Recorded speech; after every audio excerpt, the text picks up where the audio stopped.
Well, here we are. It's our regular end of the year check-in episode where we look back on everything that's happened in 2021. And unlike the last two annual recap episodes where I ran through the year month by month, this year I've decided I'm going to recap the year in disasters that have afflicted Australia, both natural and man-made. And boy, oh boy, wasn't there a lot. Well, let's kick things off by turning our mind back to March, when after years of drought, inland New South Wales was hit by a super rare and massive flood event. How rare? Well, that's up for debate. It'll be a 1 in 5, 1 in 10 or 1 in 20 year event. The most dangerous weather system in 40 years. A once in 50-year rainfall event. What might be the worst flooding in 60 years. The 1 in 100-year weather event. I don't know about you, maybe I'm getting old, but I miss the good old days when, those 1 in 100-year weather events were once in 100 years instead of seemingly every 6 months like they've been recently.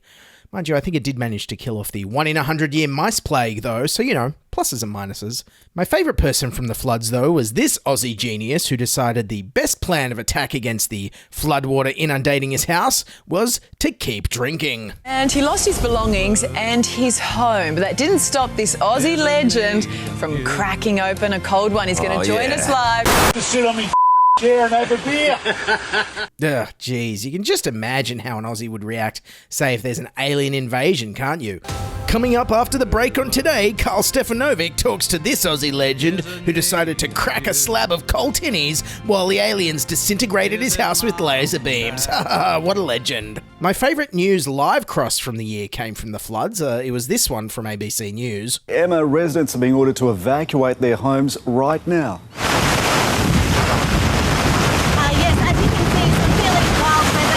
Good job, ABC. I have to say, getting rid of your in-house audio recordists a few years ago worked a damn treat. But personally, my favourite Vox Pop of the year was probably this one from an exasperated local during the floods. I mean, it'd be great if it stopped raining, would be the one thing. Yeah, you think? That might help stop those floods. That one also reminded me of this great Vox Pop from this year of this kid who summed up my feelings about the coronavirus pandemic. I wish coronavirus wasn't real. Yeah, no shit, Sherlock. You, me, and everyone else except Dominic Perrottet, it seems. Oh, and speaking of painfully obvious takes, we can't go past this analysis from Channel 9 of the Melbourne earthquake in September. So powerful, it shook the earth. Yes, an earthquake so powerful, it shook the earth. Thanks, Channel 9. What's next? A rainstorm so powerful that water fell from the sky? A cyclone so strong it blew wind? A murder so brutal that someone died? Yes, commercial TV news analysis at its most complex. Yes, and it's hard to believe a lot of people have already forgotten about the Melbourne earthquake when the damage was widespread across this one burger shop. The wall above a Chapel Street burger shop was one of the most significant quake casualties. The magnitude 5.9 quake taking a wall to the ground at Betty's Burgers. Advertising classic shakes, Betty's Burgers was served an almighty rumble. Betty's Burgers, Chapel Street, known for their authentic shakes, perhaps not like today's. Yes, the burger shop might have been repaired, but the emotional damage ran deep. Just listen to this distraught victim who was impacted. Quite sad, really.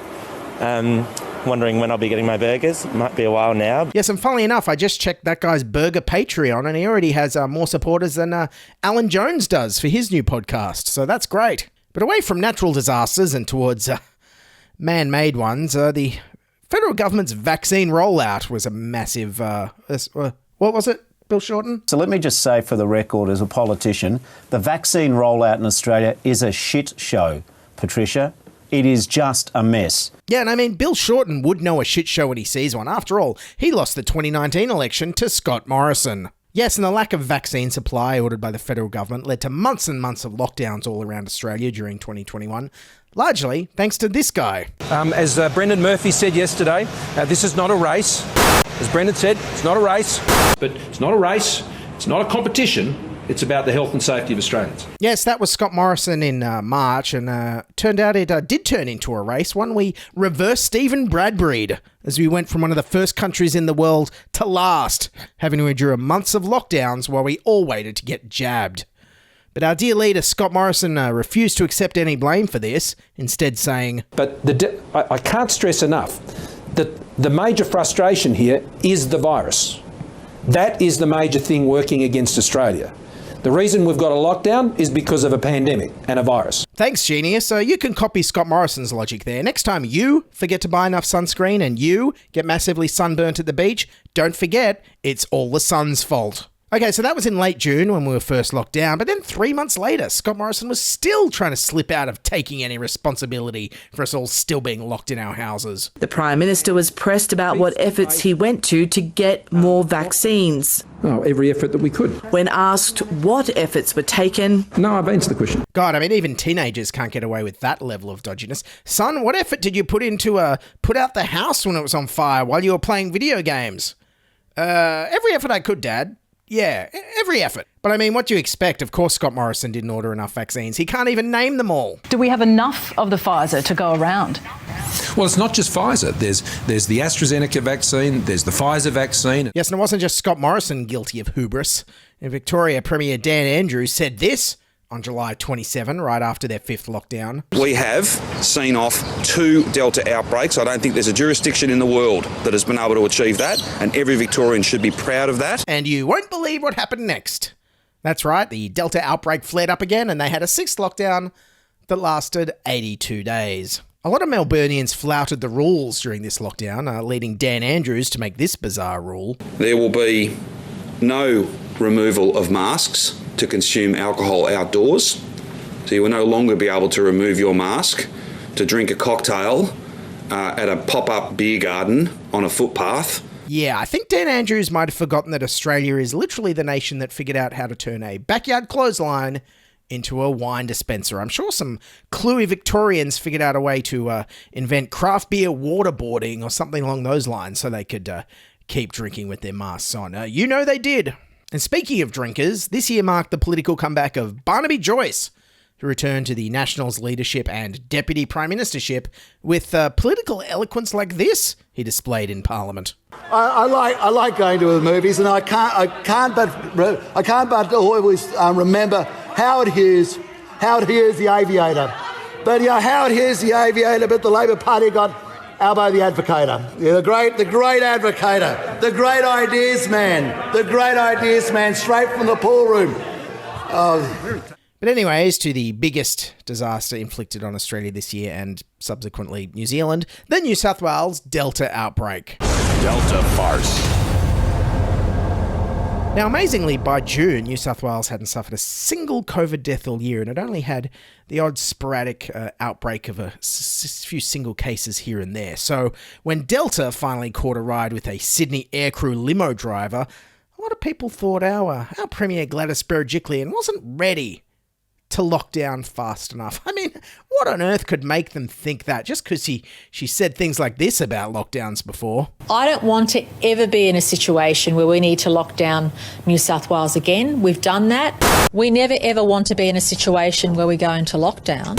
We can't shut down every time we have a cluster of cases. We can't keep shutting down and reopening, shutting down and reopening. Yes, and when Sydney first locked down on June the 26th, well, there was one thing that united the whole city during this difficult time, and it was our complete and utter confusion at the government's ever-shifting incremental rule changes. The government's messaging is confusing. The messaging from the New South Wales government has been confusing. Today's New South Wales Health press conference was confusing. It was a complex and confusing set of rules. It is so confusing. Confusion reigns across Sydney's southwest tonight. Confusion reigns. Confusion reigns. Lockdown confusion. Caused confusion. Plenty of confusion. Too confusing. That's a bit confusing, yeah. Yes, and the media found the lockdown rules so confusing that it was far easier just to report on this. The greatest story of the year. 2 men have been fined $1,000 each for breaching Sydney's COVID lockdown under very unusual circumstances. The pair were apparently found naked. 2 men sunbaking nude on a beach on the south coast, apparently caught after they were startled by a deer. Startled by a deer. They'd been startled by a deer. Startled by a feral deer. That old one. They were caught buck naked. Buck naked. The men were chased into the Royal National Park and got lost. Each fined a cheeky $1,000. Certainly a story that raises more questions than answers. I don't know. I don't understand this. How deers are running wild over there and with naked blokes. Anyway. No idea. Yes, and on a personal note, on that day, I actually saw New South Wales Police hassling a homeless person for not being at home. So thank you, media, for reporting on the startled deer endlessly. Yes, but throughout the almost 4-month lockdown, we kept putting up with Gladys constantly changing the rules every day because she kept insisting that it was based on the health advice. But please know that the information we provide the community is based on the best health advice. We always base our decisions on the best health advice and on the best information available. We've always relied on the best health advice. What we base our settings on is the best health advice. Yes, but then it came out last month that she wasn't following the health advice at all. Well, mayors from Sydney's west and southwest are furious after leaked documents revealed the New South Wales government went against health advice during the city's most recent lockdown. In mid-August, Chief Health Officer Dr Kerry Chant recommended that consistent measures be implemented across all of Sydney. But instead, the government imposed far tougher rules on 12 council areas. I think there's no doubt that at 11 a.m. Every morning we were getting told that this was the health advice, but it was clear that this was the political advice. Health advice, political advice, they both save lives, right? Personally, my favourite what the hell soundbite from Premier Berejiklian this year was this one. Death is horrible, but we also need to put things into perspective because at the moment there are 8 million citizens who don't have a choice in how they spend their free time. Yes, people were fed up with the lockdowns, but I feel like on the whole people would have been a bit angry if they died. Death or Netflix on the couch? Can't decide. Not sure.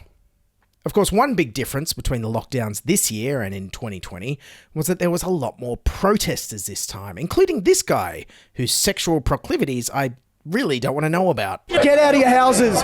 Kiss your nana on the lips. Yes, and I don't know about you, but I think we can all guess that guy's Tinder settings. Now, Australia's lockdown rules were actually seen as so harsh that people even protested them in America. Well, protests have gathered in New York to oppose Australia's handling of the pandemic. Chanting Save Australia, a group of Americans have staged a protest outside our consulate in New York. The protesters claim harsh restrictions have damaged Australia's reputation as a free country. Our mates down under right now, we're in a lot of trouble. Geez, what the hell are these Americans talking about? Sure, we had harsh lockdowns, but we were still a free country. It's not like we had police going around forcibly removing families from their homes in the middle of the night on the mere suspicion that they might break the health orders like some kind of dystopian police state. No, wait, we totally did. It is called a Section 62. Either you're getting that or you're going to get locked up. A health order enforced by police that evicted a COVID-positive family of 4 from their own Rydalmere home. Because, says the family's lawyer Paul McGurr, they were threatened with arrest based only on a suspicion of what they might do, then forced into hotel quarantine. They were eventually removed and taken to hotel quarantine.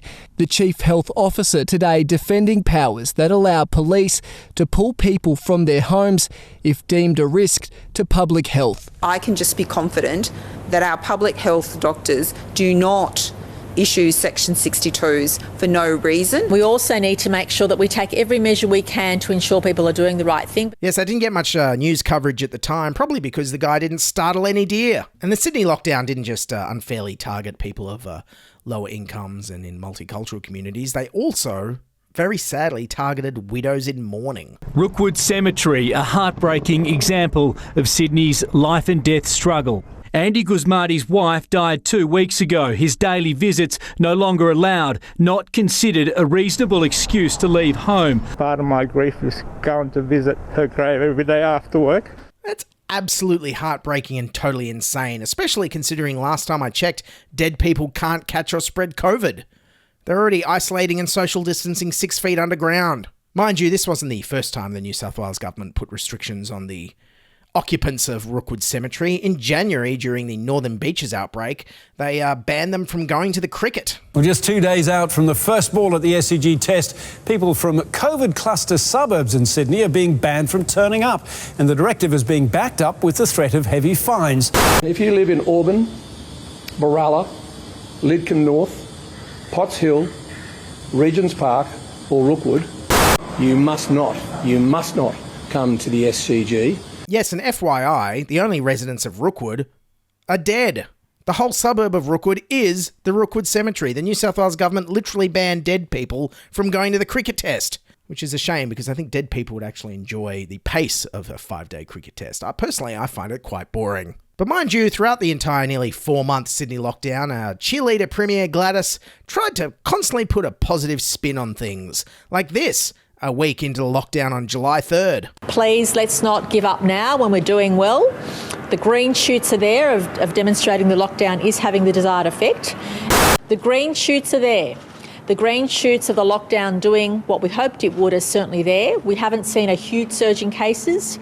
We have seen the tide turn. We have seen those green shoots. And she was still that optimistic 12 days later on July 15th, which was 19 days into our 107-day lockdown, when she said this. But what I do know is that the green shoots are starting to show. We've still got a way to go. But the fact that we haven't seen thousands and thousands of cases is a win for New South Wales. And she said it again 5 days later on July 20th. The green shoots are there, and I'm convinced that in the next few days we will start seeing, hopefully, more improvements. Yes, with 3 more months of lockdown after that, there were no green shoots for the lockdown and no green shoots for her career as she resigned in disgrace after being investigated by the ICAC. I want to be very clear. In all the decisions I have ever made as a minister or as Premier of New South Wales, my first consideration has always been the well-being and welfare of the people of this state. Especially those in her boyfriend's electorate of Wagga Wagga who like going to the brand new gun club or the brand new $30 million Conservatory of Music. Especially them. Thankfully, Gladys Berejiklian was replaced as Premier by the ever-eloquent Dominic Perrottet. He's just not opening for the time since we've been closed during lockdown. And then finally, Sydney and Melbourne had their freedom days, where all anybody wanted to do was get pissed at the pub for a change. So good. It's so good. I don't think the alcohol's ever tasted so good today. Feels very good. Yeah, very boring sitting at home drinking all the time. This is probably the best day of my life, I want to be honest, but... The best day of your life? It's good to be back. Is it good to be back?